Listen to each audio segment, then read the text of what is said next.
O nosso convidado de hoje é Dr. Everardo Maciel e o nosso tema será a discussão sobre a reforma tributária, dos vários projetos, a incidência, aos impostos, enfim, de um homem que tem uma experiência acumulada que merece todo o respeito de toda a sociedade. É um prazer tê-lo conosco, doutor Everardo. Prazer é meu, Cori. Meu de velhos tempos. É verdade, da história do simples, né? Doutor Everardo, como é que o senhor vê os projetos hoje tramitando no Congresso referentes à reforma tributária? Eu tenho uma avaliação muito negativa deles. Me explico. Uma reforma tributária, ela deve estar centrada em problemas, não em soluções. Qual o problema que quer enfrentar? E buscar, e cada problema admite mais de uma solução. Não existe um problema que só tem uma solução. E o que é que deve se fazer? Eleger a solução mais viável, sob qualquer aspecto, e que produza menos dano. Para usar a frase atribuída a Hipócrates, o pai da medicina, primo non nocere, primeiro não prejudicar. Ter cuidado para não... Porque sistemas tributários são arranjos político-culturais. Sistema tributário não se faz por download. Sistema tributário não é atividade de monge copista. Sistema tributário não é uma maquete.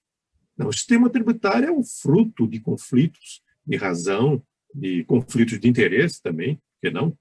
Sim. Observando certos parâmetros constitucionais e observando também determinadas técnicas para a cobrança dos impostos. Nada mais do que isso. Então, a primeira questão é o seguinte: esses projetos não estão desabastecidos de estudos. Mas tem um estudo que diz o que vai ser o PIB daqui a 15 anos, com base num projeto que é lacunoso, que você não conhece direito qual seja. Quer dizer, isso é ficção absoluta, né?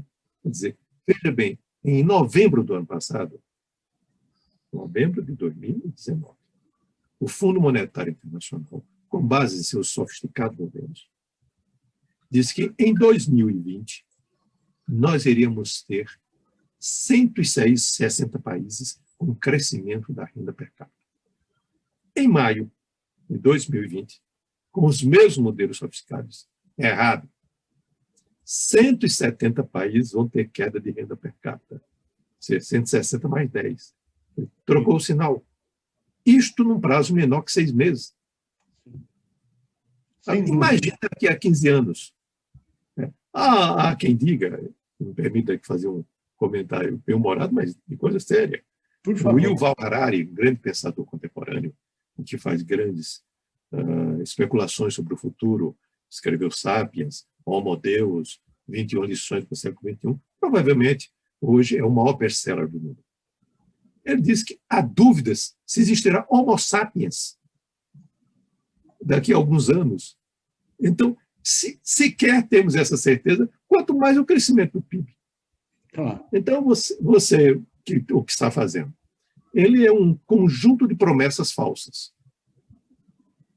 Diz o seguinte: vamos simplificar.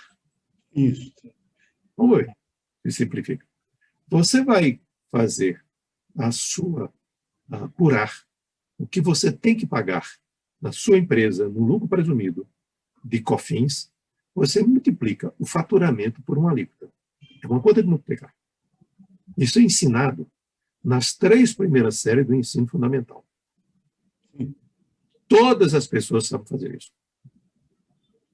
Nessa agora, não. Eu tenho que, por exemplo, no caso da contribuição sobre bens e serviços, ter um sistema onde eu tenho receitas que dão crédito e receita que não dão crédito. Eu tenho que montar um sistema de contabilidade de custos integrado com a escrituração para fazer essa conta. Simplifica. Não. A palavra está sendo usada contra objetivo. Mas no Brasil tem uma coisa, tem um comentário que eu escrevi num livro recente, que eu escrevi para um livro. Eu ficava sempre intrigado. Nós fizemos uma reforma tributária da renda em 95. À época, logo em seguida, foi criado o Simples, que você teve participação direta. Pois bem. E nós criamos algo que, no entendimento do Fundo Monetário Internacional, foi a mais completa reforma da tributação de renda contemporânea no mundo inteiro. É verdade, é verdade. Pois bem. Então, veja bem. Dito isso, ninguém chama isso de reforma tributária. Eu sempre fiquei intrigado, por que isso não é reforma tributária e outra é reforma tributária? No Brasil, isso é considerado reforma tributária se atender dois requisitos. Primeiro, assim, fundir qualquer coisa. Se eu fizer uma fusão, aí dizer, olha, eu tinha 4 tributos, agora só tem um. Mas quem foi que disse que o produto da fusão de alguma coisa é mais simples que os 4 anteriores? De onde é que se tirou isso? Isso não tem lógica. Agora, mas aí as pessoas, dentro de uma mentalidade simplória ou simplista, acham que tem que fundir. Aí diz assim, no caso específico, nós temos que fundir IPI com ICMS, com PIS e com COFINS, para unificar a tributação do consumo. Meu caro, PIS e COFINS não é tributação de consumo, é tributação de renda, sobre a receita, e não sobre produtos. Quer dizer, por isso a alíquota fica lá em cima. Claro que fica. Todas as vezes que você juntar mais coisa, vai subindo a alíquota. A alíquota final. Se eu colocar o IPTU e o IPVA, vai ficar mais alta ainda. Se eu colocar o imposto, muito mais alta ainda. E, portanto, dá um grande estímulo à sonegação. Por isso que deve ser vários com alíquotas menores, para não estimular a sonegação. E, segundo, tem que fazer algum tipo de... Eu tenho que tratar, modificar a competência tributária dos entes federativos. Isso... O tributo do estadual, tributo federal e municipal, eu tenho que juntar isso tudo. Ou seja, é a velha mentalidade unitarista do império. Nós não se compreendeu ainda que nós vivemos numa federação. E os entes federativos só têm vida se tiverem competência tributária. Aí fala, mas é uma competência nacional. Isso não existe. Existe União, Estados e municípios. Ela é União, é federal, é estadual ou é municipal. Mas não há de conjunto, não existe. Então seria um quarto ente. Nós já fizemos uma coisa assim completamente extravagante, que foi incluir o município como ente federativo, sendo o único país do mundo que faz isso. Agora tem um quarto, quer dizer, tem União, Estado, município e nacional. É isso? Qual a sua visão?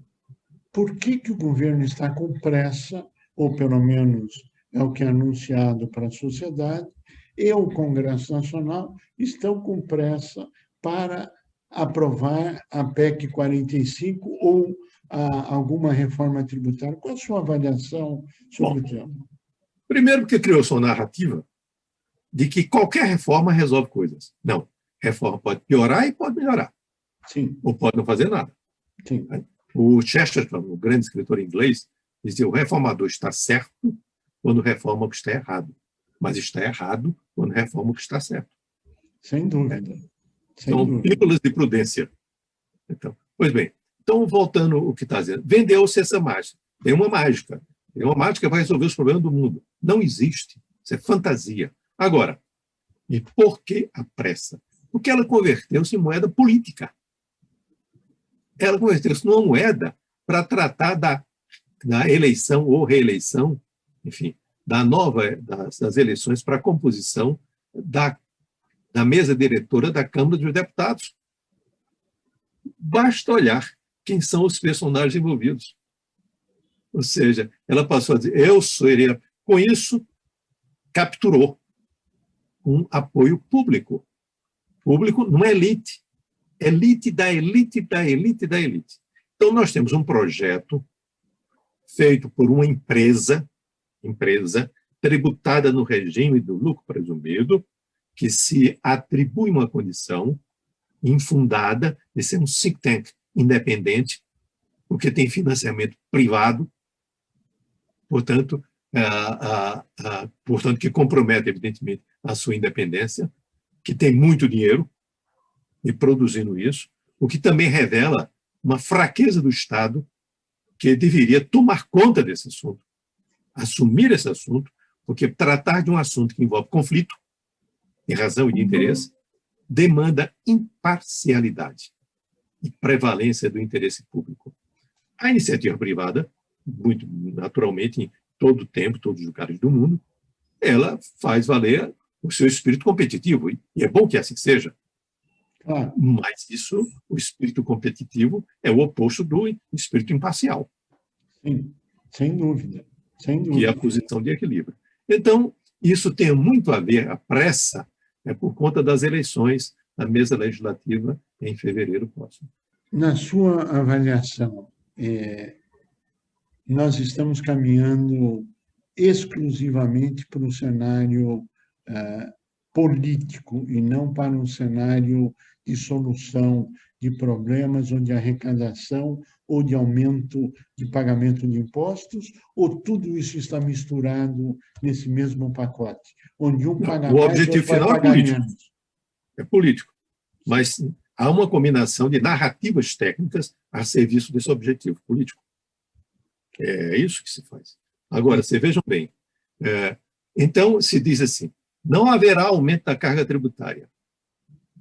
Eu vou olhar a conta, bom, então o que aconteceu? Se não houvesse aumento da carga tributária global, nada me autoriza a dizer que não existam, portanto, tratamentos diferenciados entre contribuintes. Perfeito. Então, quem são as vítimas? As vítimas são os 850 mil contribuintes optantes do lucro presumido, todos eles. As vítimas são os mais de 4 milhões de optantes do Simples, porque o Simples não vai mais transferir crédito como faz hoje, e essa é a intenção, é exatamente atacar o Simples. E é curioso que os que falam em simplificar são contra o Simples e são contra o lucro presumido. As duas únicas experiências de simplificação que deram certo. Sem dúvida. Portanto, e muito certo. Um discurso trocado, um discurso oposto. Bom, aí vem mais. Então, o livro passa a ser tributado. Ora, veja bem, eu peguei esse caso do livro. Um autor é remunerado com 10% do preço de venda, preço de capa. Quero colocar um tratamento, uma contribuição sobre bens civis com a lei de 12, tirou a remuneração do autor, então não tem livro. Agora, aumenta a tributação do agronegócio, retira a isenção da cesta básica, dizendo que vai dar um bolsa imposto. E o que é que reduz? Aumenta, portanto, a tributação da escola, da saúde na época de pandemia. Diz, não, mas não vai ser imediatamente, não, demora para chegar a isso. Quer dizer, reconhece que é isso. Agora, mas vai reduzir a tributação da geladeira. Então, nós vamos ter o seguinte, nós vamos tirar a criança da escola, tirar a criança do xariel, levar ao médico e compra 2 geladeiras, é isso? Fica com 2 geladeiras dentro de casa. Ou seja, na prática, o que está sendo afirmado por um estudioso de primeira linha, que é o seu caso, um homem experiente, um homem vivido, é o fim do Simples, é a tributação de escolas, é a tributação de cesta básica, é o fim do lucro presumido, é também a tributação sobre livros, sobre educação e sobre saúde. Essa seria... Faltou o agronegócio. Perdão, e agronegócio também, que seriam tributados. E quem na PEC 45? É bom. Se aumenta essa tributação, quem é desonerado? Simples. Instituições financeiras.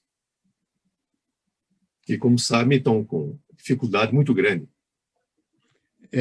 Me parece que as respostas estão claras para toda a sociedade. Nós chegamos ao final do nosso tempo, queremos agradecer muito o seu brilhantismo, agradecer muito ao seu tempo e aos esclarecimentos dados à sociedade. Esperamos poder voltar em breve para ouvir mais sobre o tema que temos certeza que o senhor tem muito a dizer. Muito obrigado pela sua participação.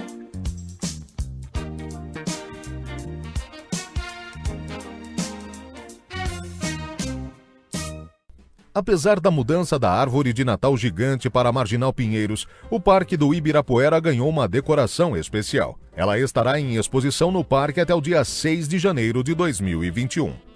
Com o tema Natal no Parque Ibirapuera, uma aventura encantada, a decoração valoriza a fauna e a flora do parque, mesclando elementos natalinos com os animais e insetos que vivem por lá, além de suas plantas e flores nativas. Os enfeites também têm QR Code, onde o visitante pode escanear e baixar o conteúdo interativo que conta a história de vários personagens do parque.